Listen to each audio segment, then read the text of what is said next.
ముందు మీకు సంబంధించిన నాయకులు భవనాలు కదా కూల్చాల్సింది. ఇప్పుడు ఏ నాయకుడు, కాంగ్రెస్ నాయకులు భవనాలే కూల్చారు.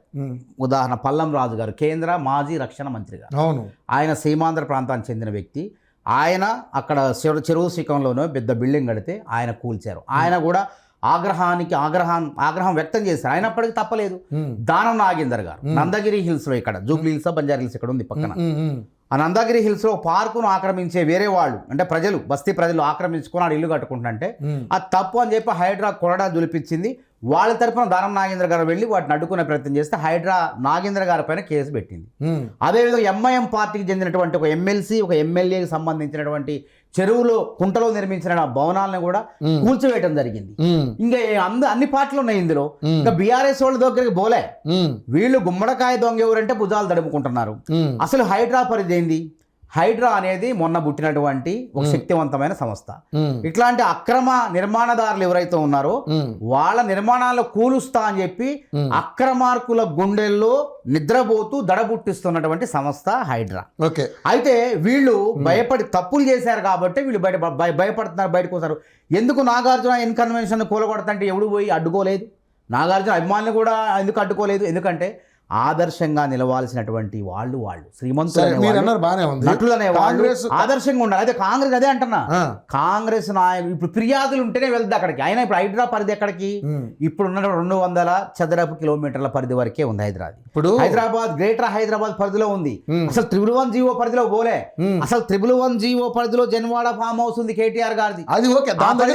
అయితే వినండి, పోక ముందే భయపడి ఈ హైడ్రా బుల్డోజర్లు ఆడికి కూడా వస్తాయని చెప్పి రక్షించుకోవడం కోసం హైకోర్టుకు పోయి పిటిషన్ ఎందుకు వేయాలి? అంటే దొంగతనం చేసిన వాళ్ళే కదా ఈ విధంగా రక్షణ చర్యలకు ఏర్పాటు చేసేది. అదే పల్లా రాజేశ్వర రెడ్డి, ఆయన పరిధి ఎక్కడో ఉంది. అయినా కానీ భయపడి నాది కూడా కూలగొడతారేమో అని చెప్పేసి వెంటనే భయపడి ఆయన రక్షణ పోయిండు. ఇప్పుడు సరే, అదే మల్లారెడ్డి గతంలో సగం కూల్చారు. మళ్ళా ఈ హైడ్రా వచ్చేసి ఎక్కడ బుల్డోజర్లు పెట్టి తవ్వుతుందో అని చెప్పి వాళ్ళు భయపడుతున్నారు. అంటే బీఆర్ఎస్ నాయకులు అక్రమంగా సంపాదించి అక్రమంగా ఇల్లు కట్టినటువంటి బీఆర్ఎస్ నాయకులే గుమ్మడికాయ దొంగ అంటే భుజాలు తడుపుకున్నట్టు భయపడుతున్నారు తప్ప సామాన్య మధ్యతరగతి ప్రజల్లో ఇటువంటి భయాందోళన లేవు. ఇది ఒకటి గుర్తుపెట్టుకోండి. ఓకే, ఇప్పుడు మీ దగ్గరకు మీరు ముందు న్యాయంగా పారదర్శకంగా ఉండి వేరే వాళ్ళ బిల్డింగులు, అన్యాయంగా కట్టిన బిల్డింగులు కూల్చడం ఒక పద్ధతి. కానీ మీరు ఇందాక అన్నారు మా నాయకులే ముందు చేశారు, పల్లవరాజు గారితో ఒకటి చేశారు, ఇంకెవరు నాగేంద్ర గారు అడుకుంటే కేసు నమోదు చేశారు, చేశారు. ఇప్పుడు సర్పంచ్ అనుమతితో సీఎం బంధు ఫామ్ హౌస్, దీనికి ఏం సమాధానం చెప్తారు? ఎక్కడ అందరికీ లేదు. బట్ ఇది ఇప్పుడు అట్లా కాదు. హైడ్రాకి మీరు ఆ ఫోటో పెట్టారు, అది ఏ ఏరియాలో ఉందో చెప్పలేదు. జనవాడ ఫామ్ హౌస్ కూడా ఇప్పటికి, జనవాడి ఫామ్ హౌస్ కూడా ఇప్పటికి ఇప్పుడు శాటిలైట్ చిత్రాలు ఉన్నాయి. వివేక్ మంత్రి వినండి. ఇప్పుడు మన హైడ్రా పరిధి ఇప్పుడు తెలంగాణ వరంగల్లో కూడా అక్రమాలు ఉన్నాయి, ఖమ్మంలో ఉన్నాయి, నిజామాబాద్ లో ఉన్నాయి, కరీంనగర్ లో. ఆడిపోయి కూల్చుదా? ఇక్కడ హైడ్రా పరిధి వినండి. ఇప్పటి వరకు హైడ్రా పుట్టిన తర్వాత హైదరాబాద్, గ్రేటర్ హైదరాబాద్ పరిధిలో 1 కిలోమీటర్లు ఉన్నాయి, తెలుసుకోండి. అదే 200 చదరపు కిలోమీటర్ల పరిధిలో ఇప్పుడు ఈ యొక్క చర్యలు ఉంటాయి. ఈ చెరువు పక్కనే సార్. సోషల్ మీడియాలో పెడితే కాదు, ఇప్పుడు పోయి ఫిర్యాదు చేయమని వాళ్ళని. అది నిజంగా హైడ్రా పరిధిలో ఉంటే ఆ చెరువు, ఆ ఫోటో పెట్టం కాదు, అది ఎక్కడ ఉన్నది? సీఎం తమ్ముడుదా? పొంగులేటి గారి రాజప్రసాదం బీఆర్ఎస్ వాళ్ళు.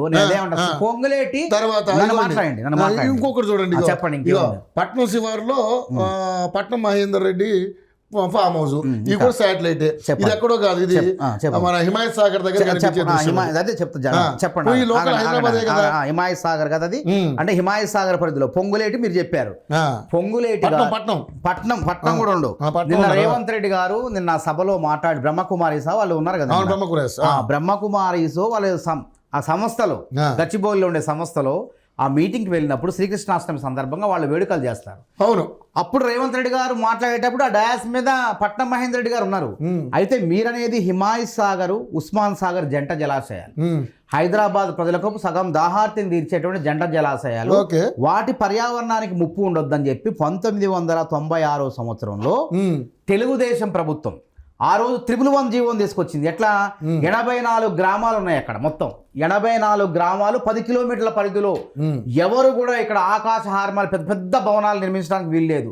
ఒక ఫ్లోర్ వరకు, అది కూడా పైన ఏమి ఉండకూడదు. తర్వాత గోడలు కూడా కట్టకూడదు వాటికి, ఎందుకంటే నీళ్లు చెరువు సిక్కాలి కదా.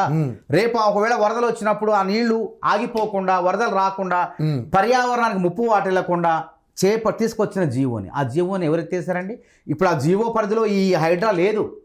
హైడ్రా పోదు, అక్కడ పోదు. 2022లో జన్వాడ ఫామ్ హౌస్ బాగోతాన్ని పిసిసి అధ్యక్షుడిగా రేవంత్ రెడ్డి గారు వీడియో పెట్టి డ్రోన్ ఎగరేసి బయట ప్రపంచానికి ఆ గుట్టంతా రట్టు చేస్తే, మన కేటీఆర్ గారు మున్సిపల్ శాఖ మంత్రిగా ఉండి నా ఇంటి పైన డోర్ ఎగరేశారని చెప్పి ఆయన పేరు మీద ఎఫ్ఐఆర్ చేసి తప్పుడు కేసు బనాయించి ఆయన్ని చీకటి ఉగ్రవాదులను బంధించే చీకటి కొట్టంలో చర్లపల్లి జైల్లో బంధించారు. అది ఉత్తగా బెయిల్ ఇచ్చే కేసు. అంత కక్షపూరితంగా వ్యవహరించారు. ఒక ఎంపీ అని చూడకుండా, ఒక ప్రతిపక్ష పార్టీ అధ్యక్షుడు అని చూడకుండా ఆ విధంగా కర్కశంగా వ్యవహరించారు. కానీ ఇప్పుడు ఏమంటుండే, అది నాది కాదంటాడు. పోలీసు ఎఫ్ఐఆర్లు ఏమో నా ఇంటి పైన ఎగరేశారంటాడు. తీసుకుంటా అంటాడు. ఎక్కడ తీసుకున్నావు, ఎప్పుడు తీసుకున్నావు, ఎట్లా తీసుకున్నావు, ఎట్లా డబ్బులు చెల్లించను, అసలు దానికి ఒక పద్ధతి లెక్కాపత్రం ఉంటుంది కదా. ఆయన లేకుండా ఇప్పుడు హైడ్రా పరిధి విస్తరిస్తే పట్నం మహేందర్ రెడ్డి గారి ఇల్లు, ఆ ఫామ్ హౌస్, విలాసవంతమైన భవనం ఫామ్ హౌస్ అంటే, అదేవిధంగా పొంగులేటి శ్రీనివాసరెడ్డి గారి ఇల్లు, అది కూడా కూల్చేస్తారు. అన్ని నిన్న అనగా మా ప్రభుత్వంలో అన్నారు. నిన్న ముఖ్యమంత్రి గారు పక్షపాత ధోరణి లేదు, హైడ్రాకు లేదు, పారదర్శకత ఉన్నది, మా ప్రభుత్వంలో ఉన్న వాళ్ళకు కూడా ఉన్నాయన్నారు. అయితే చెరువులు కుంటలు కాపాడేది కాబట్టి రేపు పొద్దున చాలా మంది డిమాండ్ ఉంది. హైడ్రాను వరంగల్కి విస్తరించమంటున్నారు, మేము కూడా ఖమ్మానికి విస్తరించమంటున్నాం, నిజామాబాద్కి విస్తరించమంటున్నారు, కరీంనగర్కి విస్తరించమంటున్నారు చాలా మంది. ప్రతి చోట బీఆర్ఎస్ నాయకులు 10 ఏళ్ల కాలంలో ఈ చెరువులు కుంటలు ప్రతి జిల్లాలో కూడా కబ్జాలు చేశారు. అక్కడ అనేక అక్రమ నిర్మాణాలకు చేపట్టారు. అందుకే మేమేమంటున్నామంటే, తీసుకురాండి, మాయ కూడా కూల్చండి, కాంగ్రెస్ నాయకులు కూడా కూల్చండి ఉంటే అంటున్నాం. రేవంత్ రెడ్డి గారే స్వయానా ముఖ్యమంత్రి గారే మాట్లాడారు. కాబట్టి ఇక్కడ ఏంది, 111 జీవోను ఎవరు ఎత్తేసారు, అసలు ఎందుకు ఎత్తేసారు? పర్యావరణానికి ముప్పు అని చెప్పి కేటీఆర్కి నేషనల్ గ్రీన్ ట్రిబ్యునల్ కూడా ఒక న్యాయబద్ధమైన సంస్థ, పర్యావరణానికి సంబంధించినటువంటి జడ్జి గారు వాళ్ళు వెంబటే నోటీసులు ఇచ్చారు, అది తప్పని. అట్లాంటి దాన్ని కేటీఆర్ భాగోతం బయటపడింది కాబట్టి ఆ భవనాన్ని రేపొద్దున కూలుస్తారేమో భవిష్యత్తులో, ఎందుకో భయం వేసి, తప్పు జరిగింది కాబట్టి 111 జీవో అక్రమ నిర్మాణ ప్రభుత్వంలో ఉన్న ముఖ్యమంత్రి కొడుకి, ఆ రోజు కేసీఆర్ గారు కొడుకి తప్పు చేసిండు కాబట్టి నిర్మించకూడదని నిబంధనలు నిర్మించిండు కాబట్టి అని చెప్పి అసలు ఇది మొత్తం కూడా ఎత్తేయాలని చెప్పేసి 2022లో క్యాబినెట్, కేసీఆర్ గారు క్యాబినెట్ మొత్తం కూడా తీర్మానం చేసి అసలు 111 జీవోనే ఎత్తేసింది. ఇంకా ఆడెవరిని కూలుస్తారు చెప్పండి? ఇప్పుడు మేము జన్వాడ ఫామ్ హౌస్ను కూల్చాలని పోలే, అసలు ఆ బుల్డోజర్ లాడికి పోలే. భయాందోళనలో కావాలని అంశాన్ని పక్కదారి పట్టించాలనే ఉద్దేశంతో వీళ్ళు చేసినటువంటి భయం అనమాట. పల్లా రాజేశ్వరరెడ్డిది ఎక్కడుంది అసలు? అది ఎక్కడో పోచారం అవతల ఉంది, అది గ్రేటర్ హైదరాబాద్కి అవతల ఉంది. ఆయన ఎందుకు భయపడరు? అది తప్పు చేసినా అధికారులు ఫిర్యాదు చేశారు అంతే, చట్టపరంగా అక్కడ తీసుకుంటారు. హైడ్రా పోదు అక్కడికి. కానీ ఒకవేళ హైడ్రా పరిధి విస్తరిస్తే అక్కడ జన్వాడ ఫామ్ హౌస్ పోద్ది, పట్నం మహేందర్ రెడ్డి గారిది ఆ ఫామ్ హౌస్ పోద్ది, విలాసవంతమైన భవనం పోద్ది. పొంగులేటి శ్రీనివాసరెడ్డి గారు నిజంగా ఆయన అన్నాడు సవాలు, నాది అసలు ఎక్కడ జలాశయం పక్కన కుంట లేదన్నాడు. నిజంగా ఉంటే ఒక్క ఇటుకున్నా కూల్చమన్నాడు. ఆయనే ఆదర్శంగా నిలిచారు. కాబట్టి ఇట్లా అంటలే బీఆర్ఎస్ వాళ్ళు, మాది కూల్చమంటలే అని కాళ్ళల్లో కట్టబెట్టే ప్రయత్నం లేదు. వాళ్ళు కూడా స్వాగతించారు. స్వాగతిస్తారు. వీళ్ళు ఏం చేస్తున్నారు? ఇప్పుడు నోటితో నవ్వుతూ నొసడితో వెక్కిరించే విధంగా, డాష్ గిల్లి జోలబాడే విధంగా చేస్తున్నారు వాళ్ళు. అంటే ఒక పక్క గిల్లుతున్నారు, తొడగిల్లుతున్నారు, మళ్ళీ జోలబాడుతున్నారు. అంటే దీన్ని ఎందుకంటే నొప్పి వాళ్ళకే ఉంది, ప్రజలకి సామాన్యులకి ఎవరికి బాధ లేదు. ఈ అక్రమ నిర్మాణాలను కూలిస్తే 95% అక్రమ నిర్మాణాలు బీఆర్ఎస్ నాయకులు.